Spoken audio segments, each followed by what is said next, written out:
What do you do when your in-laws are visiting you for the first time from Taiwan?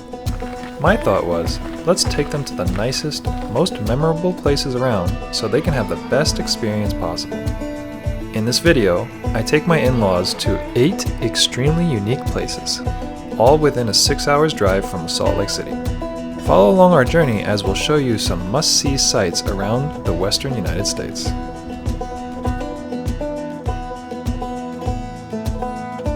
Our first stop is the Capitol building. It is such a beautiful day, and this is such a beautiful place to bring someone because it's at the top of Salt Lake City, essentially, and it has a beautiful view surrounding it. The mountains, the buildings, everything looks really good.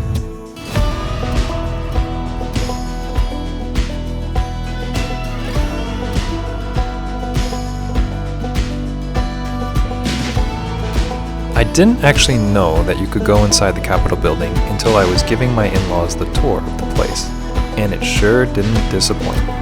The inside of the Capitol building houses the Utah State Legislature, where it is used for lawmaking and has offices for state officials like the governor. It has many historical murals and statues and serves as a public space for tours and exhibits. We were pleasantly surprised and in awe at its beauty and robust look, with the amount of marble that it was made up of.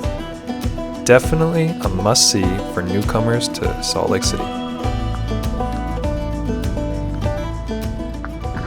The second place to take your parents-in-law when they're visiting is the Bonneville Salt Flats.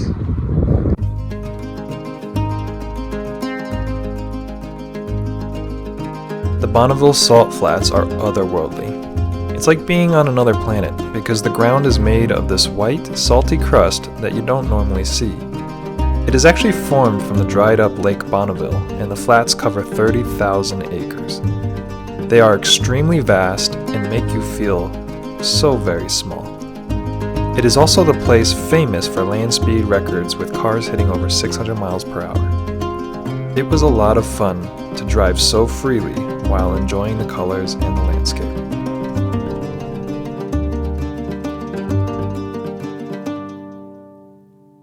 We're at the mountain range right next to the Salt Flats, as you can see here. Oh man, it's all off-road. I love it here. It's so gorgeous.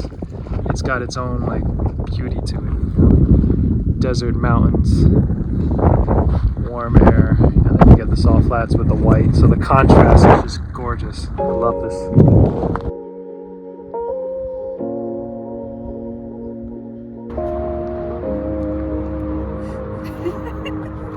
And this is a quick stop because it's really beautiful, but it's called Mui Cave.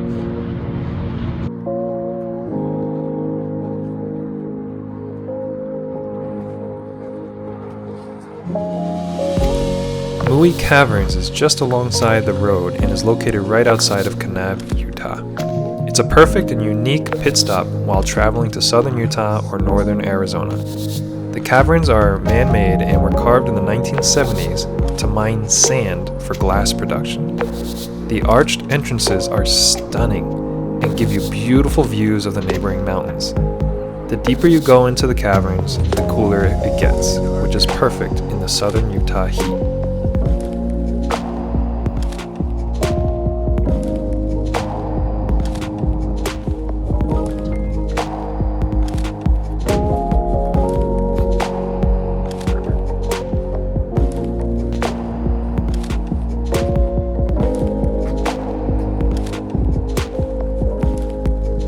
Okay, we are now at destination number 4 at Horseshoe Bend near Page, Arizona.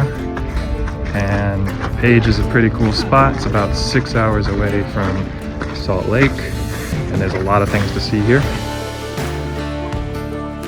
Horseshoe Bend is a must-see due to its unique shape and the clarity of the views that you get. It was formed over millions of years by erosion and showcases vibrant red rocks that contrast the river's emerald waters. There are very few handrails, so you definitely want to be careful and not fall to your death when taking your selfie. away from the tourists at the highest point, it seems like here. And it's really nice, just quiet and beautiful, and you can see everything. You're going to Antelope Canyon, and to do that you need to you can't go in on your own, you got to register with a tour. So we used Antelope Canyon Tours. We'll be taking this type of bus here.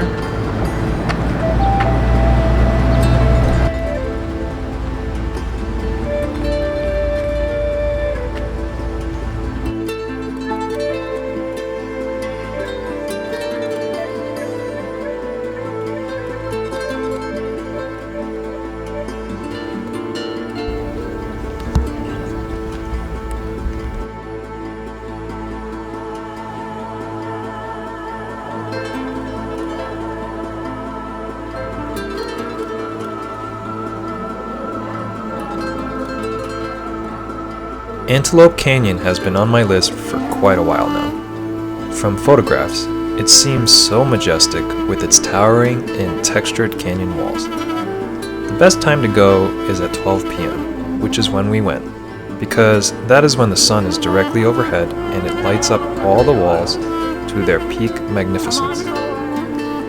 It is actually owned by the Navajo and is a spiritual place used for ceremonies and storytelling. It has been carved over millennia by flash floods and wind, eroding the sandstone into its smooth, flowing walls. It was traditionally used as a shelter and a place for Navajo spiritual reflection and connection to nature.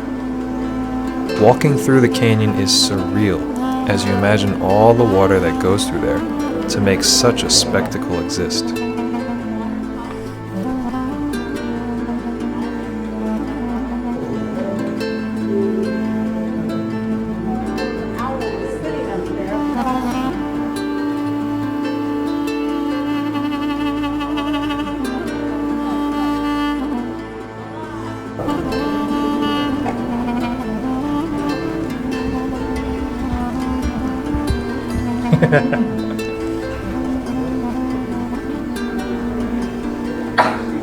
What's up?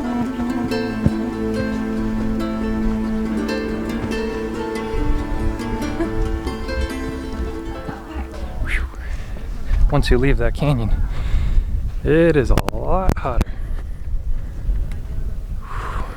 That was a cool tour. Not gonna lie, really, really cool. That's a rattlesnake. Currently at Toadstool Hoodoos. And the rocks and the colors here are gorgeous. Really dig it.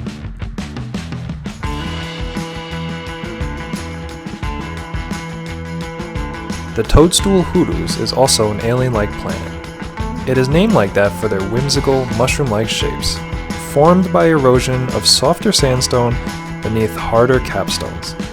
The colors and the shapes of the rocks really are something straight from a sci-fi movie.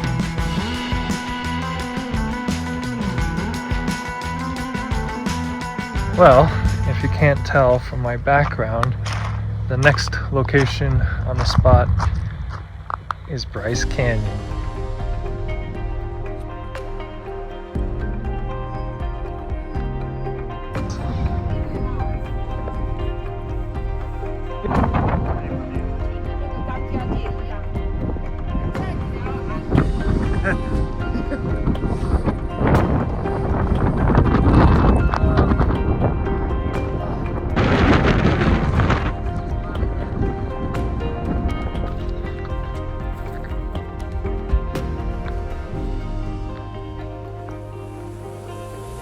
Bryce Canyon is one of those places that just takes your breath away at the very first sight. It's so vast and open with so many different textures in the distance. All the shapes are fun to look at and study while being blown around by the wind. Funnily enough, Bryce Canyon actually isn't a canyon at all. It's a series of natural amphitheaters. The rock layers formed 50 to 60 million years ago, which reveal ancient lake and river environments. It's a mecca for fossils and is a great way to study the past.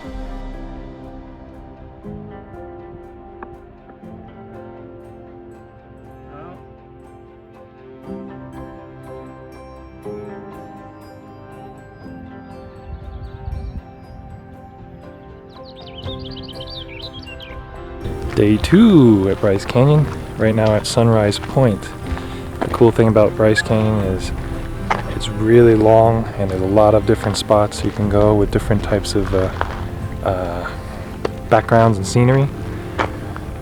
So you get the whole feel of it, and then there's hiking trails that go down in there, and it's just endless. It's really nice. Bryce Canyon spires have vivid colors, being reds, oranges, and whites, due to iron oxide and limestone minerals. It is home to mountain lions, pronghorn, and over 170 bird species, including peregrine falcons. It truly is a nature lover's paradise.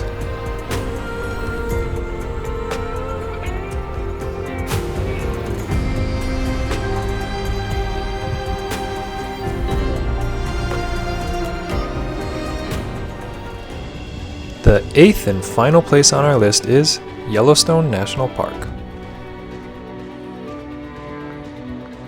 The first feeling I had when entering Yellowstone was that it reminded me of Alaska. The raw epicness of Yellowstone, the cleanliness, and the smell all conjured up memories from when I lived in Alaska for a summer. It felt like a wild and natural habitat, one that I missed so much. Yellowstone was established in 1872 and was the world's first national park, spanning Wyoming, Montana, and Idaho. It sits atop a massive supervolcano which last erupted 640,000 years ago. It is this volcano that fuels its geothermal activity. That looks hot. Oh, finally here. The main event is Old Faithful Geyser. Haven't been here, I've never been here, but it's a place I've always wanted to come because you learn about it in school and you see it in textbooks. Finally, I'm here, so it feels good. Old Faithful got its name during the Washburn expedition for its consistent eruptions observed by explorers. It erupts roughly every 60 minutes, shooting water 100 to 180 feet high, and is one of Yellowstone's 500 geysers. It's the most famous due to its regularity and accessibility. Each burst lasts 1.5 to 5 minutes, expelling 3,700 to 8,400 gallons of boiling water. It was awesome to finally see nature do its work, as I'd learned as a child in science class.